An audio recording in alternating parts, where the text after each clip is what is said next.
एक ऐसा योद्धा जो भगवान शिव का अंश है, जिसमें इतनी शक्ति थी कि वो चाहता तो अकेले ही पांचों पांडवों को पराजित कर सकता था, जिसे एक श्राप ने अमर कर दिया। और वो महाभारत के काल से आज तक जीवित है, जिसके माथे पर भगवान शिव द्वारा प्रदान एक ऐसी मणि है जो उसकी कांति को सुशोभित करती है, जिसे कुछ लोग द्रोणी के नाम से भी जानते हैं। भारद्वाज ऋषि का पौत्र और गुरु द्रोण का पुत्र महारथी अश्वत्थामा। तो आज हम इस वीडियो में अश्वत्थामा के बारे में ही 5 फैक्ट्स बताने वाले हैं। फैक्ट्स नंबर 1, भगवान शिव का अंशावतार। अश्वत्थामा भगवान शिव के 5वें अवतार माने जाते हैं। गुरु द्रोण ने कई वर्षों तक भगवान शिव की कठिन तपस्या की। ओम नमः शिवाय। और उससे प्रसन्न होकर भोलेनाथ ने उनके घर में पुत्र रूप में जन्म लेने का उन्हें वरदान दिया। पुराणों में कई स्थानों पर ये भी जिक्र किया गया है कि गुरु द्रोण के पुत्र अश्वत्थामा भगवान शिव के अंशावतार के साथ साथ काल, क्रोध और यम का भी अंश उनमें सम्मिलित था। इसी के कारण अश्वत्थामा जब क्रोधित होते थे तो वो बहुत ही क्रूर प्रवृत्ति के हो जाया करते थे।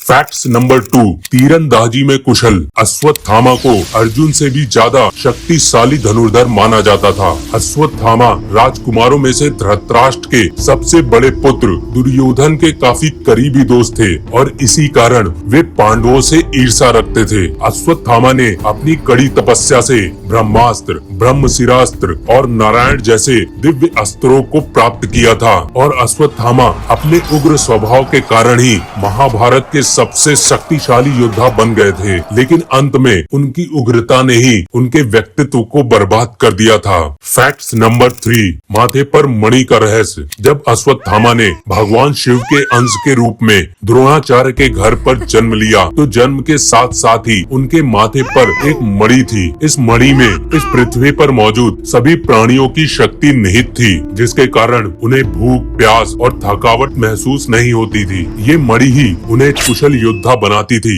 और इस मणि ने ही महाभारत के युद्ध में घातक अस्त्रों से उनकी रक्षा की थी। लेकिन महाभारत के अंत में भगवान कृष्ण ने उन्हें श्राप देते हुए इस मणि को ही उनसे अलग कर दिया। फैक्ट्स नंबर 4, भगवान कृष्ण का श्राप। पांडवों ने अश्वत्थामा के पिता द्रोणाचार्य को छल से मार दिया था और ये सूचना जब अश्वत्थामा तक पहुंची तो अश्वत्थामा अत्यंत क्रोध में आ गए और उन्होंने ये शपथ ली कि वे पांडवों के संपूर्ण कुल का नाश कर देंगे। और फिर अश्वत्थामा ने ब्रह्मास्त्र का आह्वान किया और अभिमन्यु की पत्नी उत्तरा के गर्भ में पल रहे परीक्षित को मारने के लिए वो ब्रह्मास्त्र उनकी तरफ छोड़ दिया।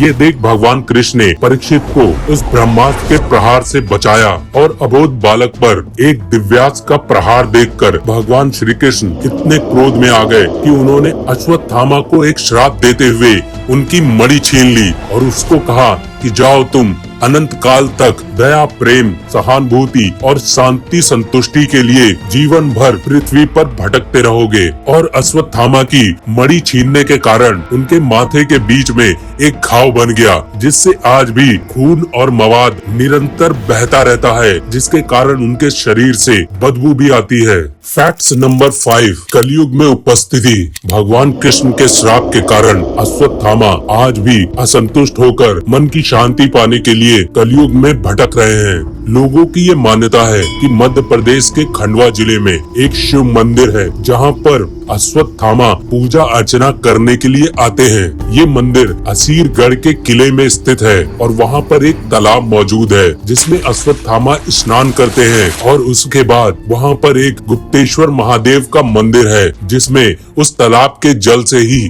उस मंदिर में मौजूद शिवलिंग का अभिषेक करते हैं, जिससे उनके मन को शांति और संतुष्टि मिलती है। तो ये थे अश्वत्थामा के 5 इंटरेस्टिंग फैक्ट्स। तो मिलते हैं नेक्स्ट वीडियो में।